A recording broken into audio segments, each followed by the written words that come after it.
Hello दोस्तों, आज हम लोग शुरू करने जा रहे हैं हिस्ट्री का एक और नया टॉपिक जो कि महात्मा गांधी से ही रिलेटेड है। तो चलिए फिर शुरू करते हैं। क्रिप्स मिशन की विफलता के बाद महात्मा गांधी ने ब्रिटिश शासन के खिलाफ अपना तीसरा बड़ा आंदोलन भारत छोड़ो आंदोलन की शुरुआत करने का फैसला किया। इसका नाम भारत छोड़ो है। इसका मतलब ये महात्मा गांधी ने चलाया अंग्रेजों को भारत देश से भगाने के लिए, भारत देश को आज़ाद करने के लिए। ये तीसरा बड़ा आंदोलन है। इससे पहले दो बड़े आंदोलन हो चुके थे। आगे चलते हैं। 8 अगस्त 1942 को महात्मा गांधी ने ब्रिटिश शासन को समाप्त करने का आह्वान किया और मुंबई में अखिल भारतीय कॉन्फ्रेंस कमेटी के सत्र में भारत छोड़ो आंदोलन शुरू किया। ग्वालियर टैंक में, जो यहाँ पे गलालिया लिखा है, गलत लिखा है, ये होगा ग्वालियर टैंक। ग्वालियर टैंक में 8 अगस्त 1942 को आयोजित इस बैठक में अंग्रेजों भारत छोड़ो का प्रस्ताव पारित किया गया। 9 अगस्त 1942 को सभी प्रमुख कांग्रेसी नेता गिरफ्तार कर लिए गए।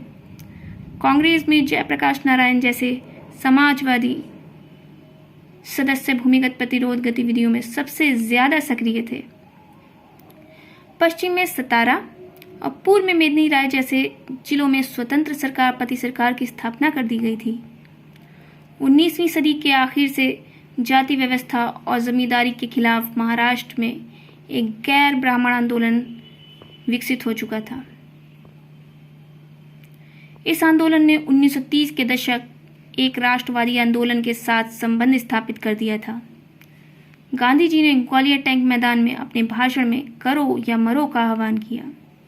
तो करो और मरो का नारा किसने दिया था? गांधी जी ने, जिसे अब अगस्त क्रांति के मैदान के नाम से जाना जाता है। भारत छोड़ो का नारा एक समाजवादी और ट्रेड यूनियनवादी यूसुफ मेहर अली द्वारा गढ़ा गया था। ये नारा यूसुफ मेहर अली द्वारा गढ़ा गया था, जिन्होंने मुंबई के मेयर के रूप में भी काम किया था। मेहर अली ने साइमन गो बैक का नारा भी गढ़ा था।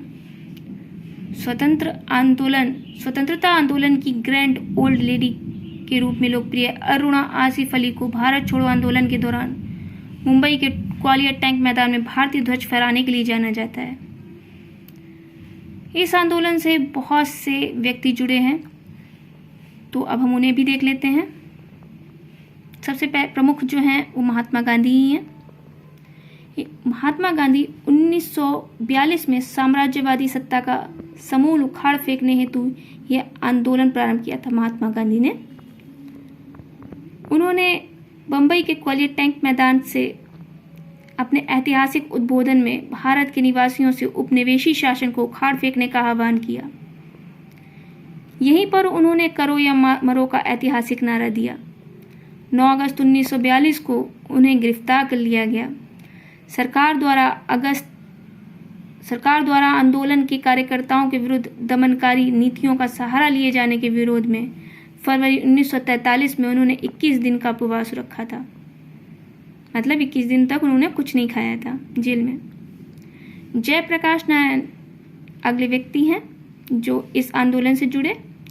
ये कांग्रेस समाजवादी दल के सदस्य थे तथा इन्होंने भारत छोड़ो आंदोलन में अपनी भूमिका निभाई। चलिए आगे बढ़ते हैं।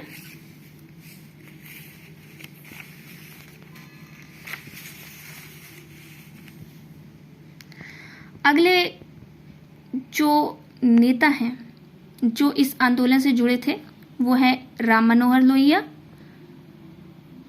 अरुणा आसिफ अली, सुचेता कृपलानी, छोटू भाई पुराणिक, बीजू पटनायक, आरपी कोयनका एवं अच्युत पटवर्धन और चित्तू पांडे।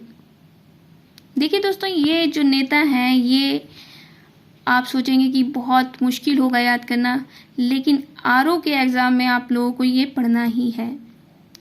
रोज़ आप पढ़िए, रोज़ डेली रिवीजन करिए और आप सफलता इसी से प्राप्त कर पाएंगे। ये जो नेता थे ये सभी आंदोलन की भूमिगत गतिविधियों में संलग्न राष्ट्रवादी नेता थे। इनकी क्रांतिकारी गतिविधियों ने आंदोलन में एक नया आयाम जोड़ा तथा ब्रिटिश शासन की नींव हिलाकर रख दी। चित्तू पांडे स्वयं को गांधीवादी कहते थे।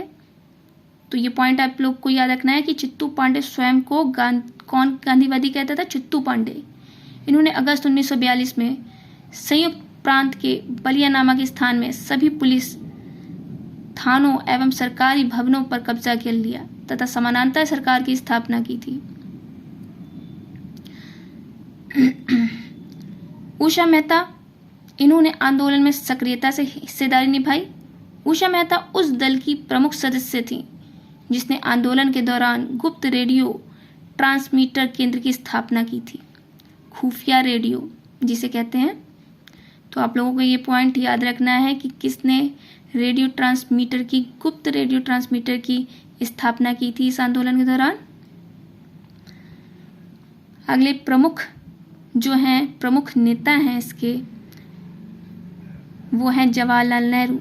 यद्यपि प्रारंभ में नेहरू ने गांधी कार्यक्रम का विरोध कर रहे उदारवादियों का समर्थन किया, किंतु बाद में गांधी जी के कार्यक्रम का समर्थन करने लगे तथा इन्होंने 8 अगस्त 1942 को भारत छोड़ो प्रस्ताव पास करने में महत्वपूर्ण भूमिका अदा की। अगले हैं सुमति मोरारजी। इन्होंने अच्युत पटवर्धन को उनकी भूमिगत गतिविधियों के संचालन में महत्वपूर्ण योगदान दिया। कालांतर में इनकी गणना भारत की प्रसिद्ध महिला उद्योगपतियों में की जाने लगी। रास बिहारी बोस, ये एक प्रसिद्ध क्रांतिकारी नेता थे जिन्हें जून 1942 में इंडियन इंडिपेंडेंस लीग का अध्यक्ष चुना गया। तो इंडियन इंडिपेंडेंस लीग के अध्यक्ष कौन थे? रास बिहारी बोस। मार्च 1942 में स्थापित हुआ था इंडियन इंडिपेंडेंस लीग, यहाँ पे लिखा हुआ है जैसा कि ब्रैकेट में। कैप्टन मोहन सिंह, अगले व्यक्ति जो इस आंदोलन से जुड़े, ये एक भारतीय सैनिक थे जो द्वितीय विश्व युद्ध में ब्रिटेन की ओर से युद्ध कर रहे थे। इन्हें INA इंडियन नेशनल आर्मी का कमांडर नियुक्त किया गया। तो इंडियन नेशनल आर्मी के कमांडर कौन थे? कैप्टन मोहन सिंह। अगले व्यक्ति हैं सुभाष चंद्र बोस। इन्होंने 1943 में इंडियन नेशनल आर्मी की सदस्यता ग्रहण की। तुम मुझे खून दो मैं तुम्हें आज़ादी दूंगा नामक यह नारा सुभाष चंद्र बोस का बहुत महत्वपूर्ण नारा था, जिसने बाद में वर्षों में भारतीय में राष्ट्र प्रेम की भावना का प्रसार किया। तो तुम मुझे खून दो मैं तुम्हें आज़ादी दूंगा, ये नारा किसने दिया था? सुभाष चंद्र बोस ने। सी राजगोपालाचारी एवं भूलाभाई देसाई,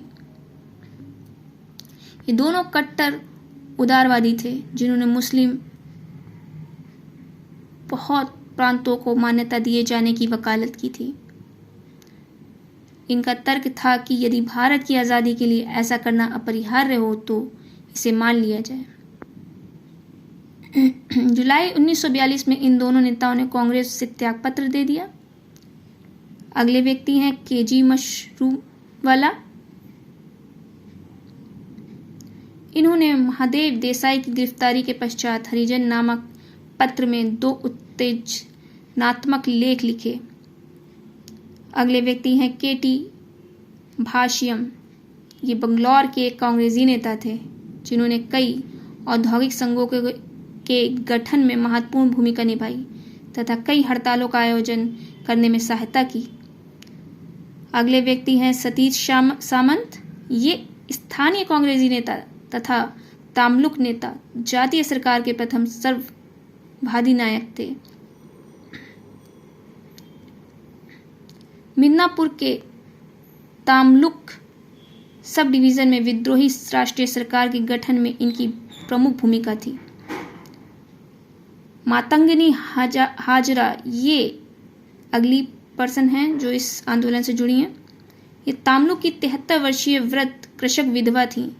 29 सितंबर 1929 को सुतहाटा पुलिस स्टेशन पर आक्रमण के समय हिंसा में इनकी मृत्यु हो गई मातंगिनी ने गोली लगने के पश्चात भी तिरंगे झंडे को अपने हाथ से नहीं छोड़ा था।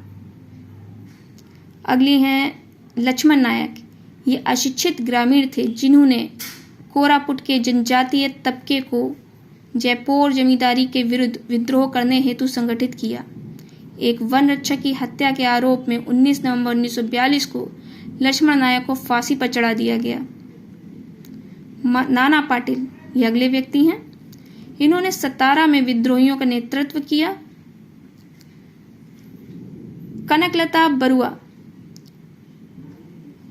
बरुआ असम सोनितपुर, जो कि पहले दरंग नाम से जाना जाता था, जिले के गोहपुर पुलिस थाने के अंतर्गत बारंगबाड़ी की रहने वाली थी। 20 सितंबर 1942 को गोहपुर पुलिस स्टेशन के सामने ब्रिटिश सशस्त्र पुलिस ने इन्हें गोली मार दी। ये इतने पर्सन थे जो आपको याद रखने हैं। आपके किसी भी एग्जाम के लिए बहुत ही महत्वपूर्ण टॉपिक है, और इस आंदोलन से कौन कौन नेता जुड़े थे ये भी बहुत ज़रूरी है। तो चलिए आज ये सेशन यहीं पर समाप्त करते हैं।